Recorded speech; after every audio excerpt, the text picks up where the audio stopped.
Hello everyone, welcome to our channel. Very good morning. Railway group D notification వచ్చింది.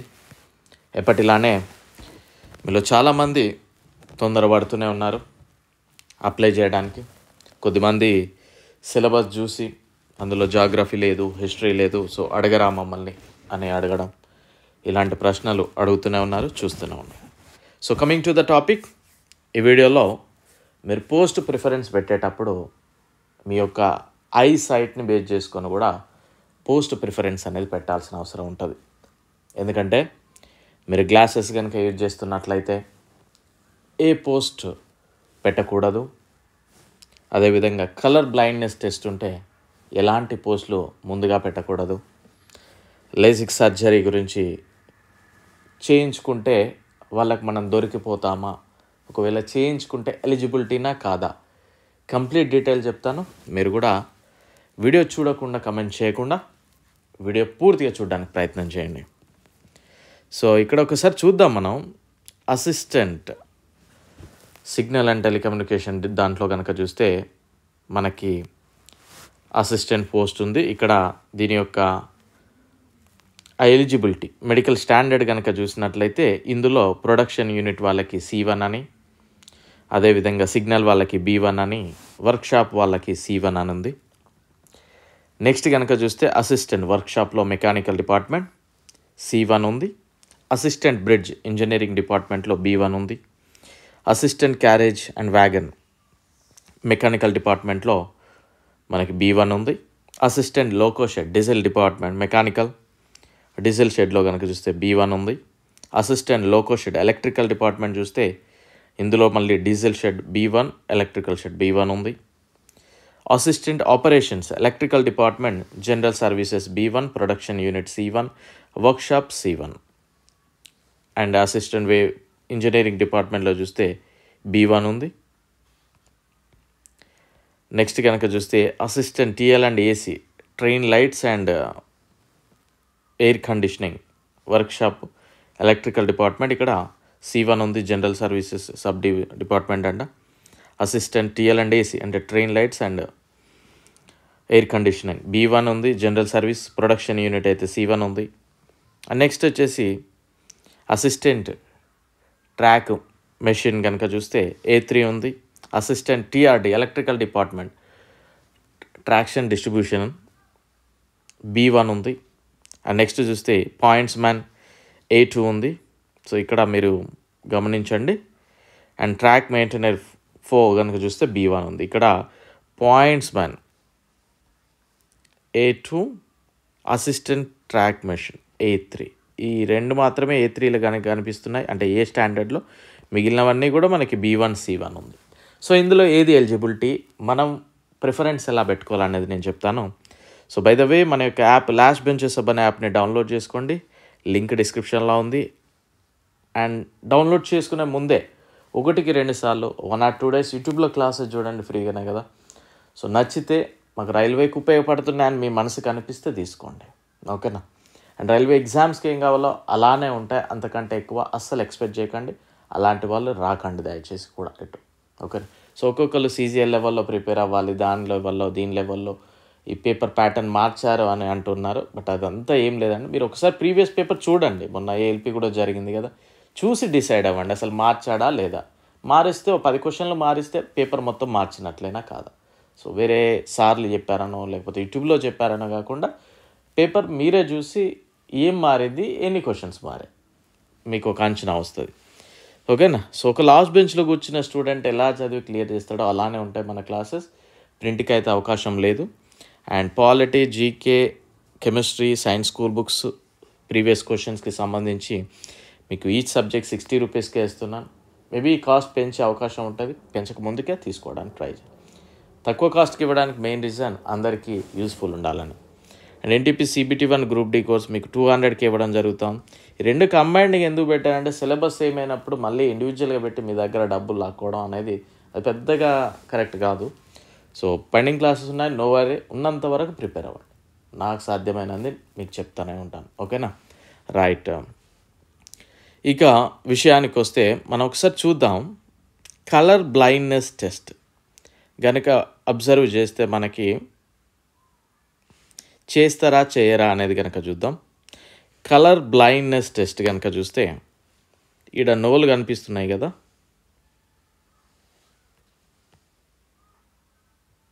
ఇక్కడ నుండి క్లియర్గా చూడండి, కొంచెం జాగ్రత్తగా వినండి. సో ఇక్కడ నో ఇక్కడ కనిపిస్తూ ఉంది. ఈ స్టేషన్ మాస్టర్ కింద ఇవన్నీ కూడా మనకి గ్రూప్ డి. సో ఇక్కడ మనకు కనిపిస్తున్న 5 పోస్టులకి కలర్ బ్లైండ్నెస్ టెస్ట్ అనేది చేయరు. అసిస్టెంట్ వర్క్షాప్లో C1 కేటగిరీకి, అసిస్టెంట్ డిపార్ట్మెంట్ స్టోర్స్కి, అదేవిధంగా అసిస్టెంట్ TL&AC వర్క్షాప్కి, అదేవిధంగా అసిస్టెంట్ వర్క్షాప్ హాస్పిటల్ అసిస్టెంట్, ఈ C1 కేటగిరీ ఏదైతే ఉన్నాయో వారికి కలర్ బ్లైండ్నెస్ టెస్ట్ అనేది ఏం చేయరు. ఒకవేళ మీకు కలర్ బ్లైండ్నెస్ టెస్ట్ ఉన్నా కానీ నాట్ అన్ ఇష్యూ, ఓకేనా. టెస్ట్ చేయరు ఇన్ ద సెన్స్ ఇక్కడ మీరు C1 కేటగిరీ కిందకి వస్తున్నారు అని చెప్తానన్నా, ఓకేనా. అక్కడ చేయరు అని కాదు, అది మళ్ళీ మిస్ చేయకండి, అది మర్చిపోవద్దు, ఓకేనా. చేస్తారు అన్నీ, వాళ్ళు అన్ని టెస్టులు చేస్తారు. బట్ మీకు మెడికల్ స్టాండర్డ్ C1 కనుక వచ్చినట్లయితే మీరు C1 వాటికి ఎలిజిబిలిటీ అని చెప్తా ఉన్నా, నా అర్థం అది.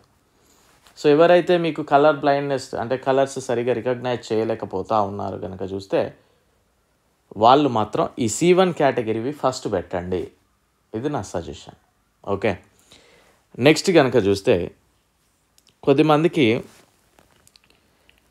స్పెడ్స్ ఉంటాయి. జనరల్లీ స్పెడ్స్ ఉంటే రైల్వే ఎగ్జామ్స్ని అంటే రైల్వే జాబ్స్కి ఎలిజిబిలిటీ కాదా అని అంటూ ఉంటారు. బట్ ఇక్కడ ఒకసారి చూద్దాం,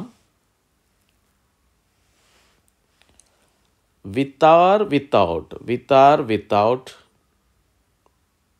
and without only assistant points man A2 category ఉంది కదా అండి, ఆ A2 కేటగిరీ వాళ్ళు మాత్రమే స్పెడ్స్ అంటే సైట్ అనేది ఉండకూడదు, డెఫినెట్లీ సైట్ అనేది ఉండకూడదు.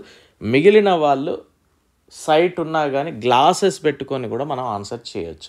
అది ఏ మెడికల్ లెవెల్లో అంటే ఏ విజన్లో అనేది నేను చెప్తాను, ఓకేనా.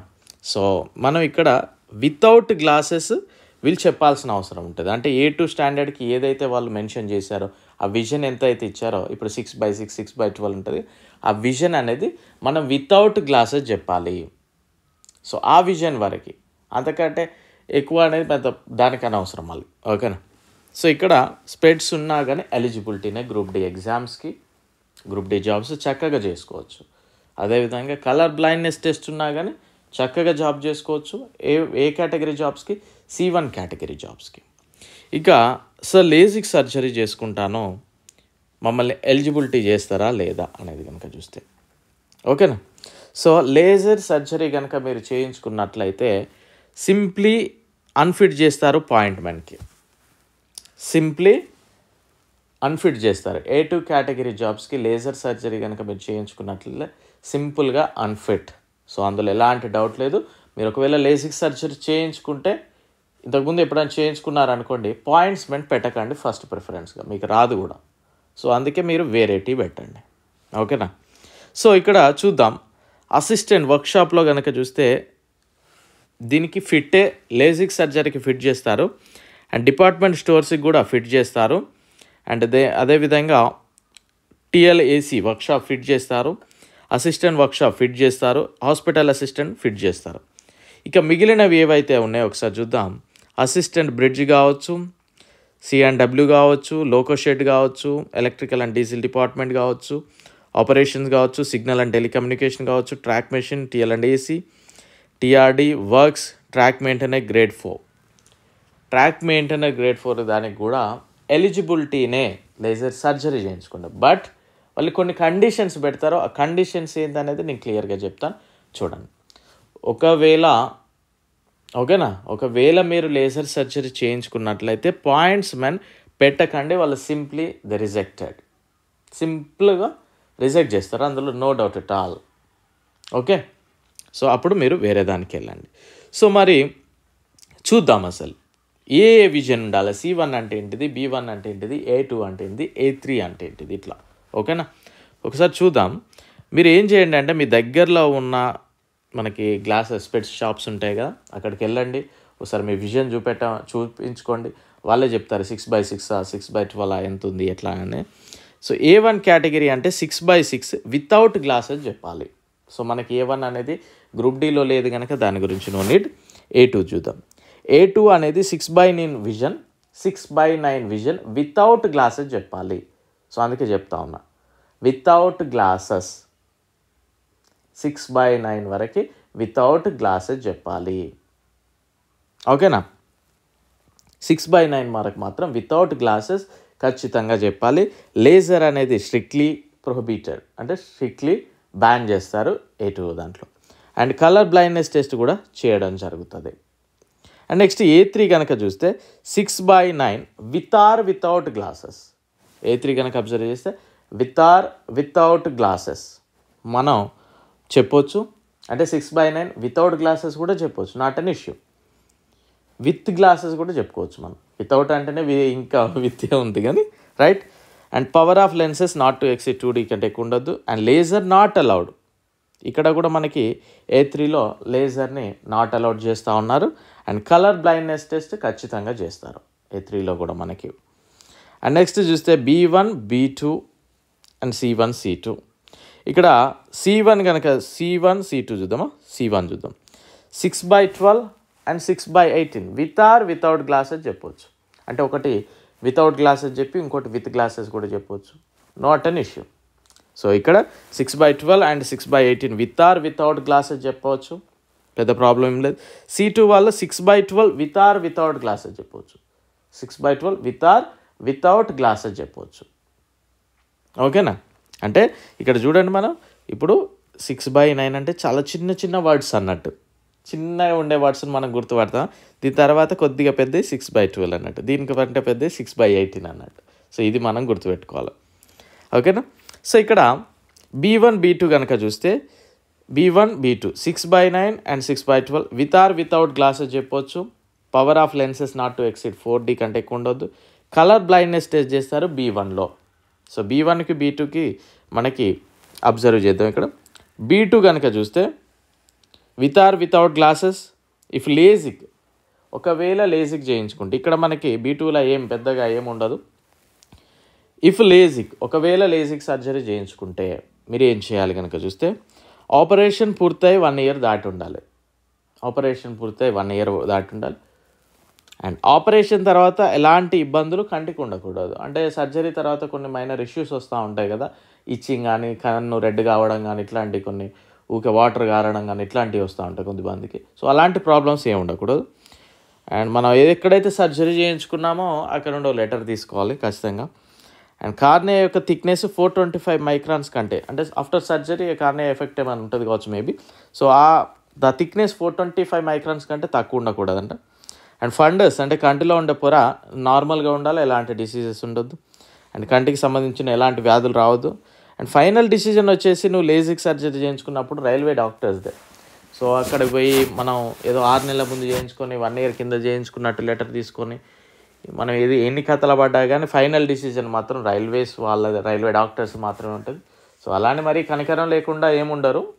బట్ చాలామంది అనుకుంటూ ఉంటారు, అంటే మనం సర్జరీ చేయించుకుంటే గుర్తుపడతారా ఏంది అనేది. ఇక మన దరిద్రం పీక్స్లో ఉంటే దే కెన్ ఈజీగా ఐడెంటిఫై చేయొచ్చు కూడా. ఓకేనా? సో గుర్తుపడతారు చాలా వరకు. సో మరి అది ఏ దాన్ని బేస్ చేసుకుని గుర్తుపడతారు అనేది మనకు తెలియదు కదా. ఓకేనా? సో ఇది అంటే మీరు ప్రిఫరెన్స్ పెట్టేటప్పుడు ఏం చేయాలి అనేది నేను క్లియర్గా చెప్పాను అనుకుంటున్నా. ఏంటి, కలర్ బ్లైండ్నెస్ టెస్ట్ కనుక, కలర్ బ్లైండ్నెస్ అది మీకుంటే C1 ఫస్ట్ పెట్టండి. కలర్ బ్లైండ్నెస్ టెస్ట్ మాకు ఏం ప్రాబ్లం లేదు, మేము ఈజీగా రికగ్నైజ్ చేస్తూ ఉన్నాం కలర్స్ అన్నప్పుడు మీరు గ్లాసెస్ కండిషన్ చూసుకోండి. అంటే మనం ఏ సైడ్ చెప్తా ఉన్నాము, 6/9 6/12 అది వితౌటా, ఓకేనా, ఏది చెప్తా ఉన్నాము. అండ్ నెక్స్ట్ వచ్చేసి మనం ఒకవేళ లేజిక్ సర్జరీ చేయించుకుంటే దేనికి అన్ఫిట్ చేస్తూ ఉన్నారు. అఫ్కోర్స్ పాయింట్స్మెంట్కి డైరెక్ట్లీ అన్ఫిట్ చేస్తూ ఉన్నారు. సో మనం లేజిక్ సర్జరీ చేయించుకున్నాం కనుక పాయింట్స్మెంట్ పెట్టకపోవడం మంచిది. మనకి కలర్ బ్లైండ్నెస్ ఉంది కనుక మనం మిగిలినవి పెట్టకుండా కలర్ బ్లైండ్నెస్ లేని C1 కేటగిరీ పెట్టడం మంచిది.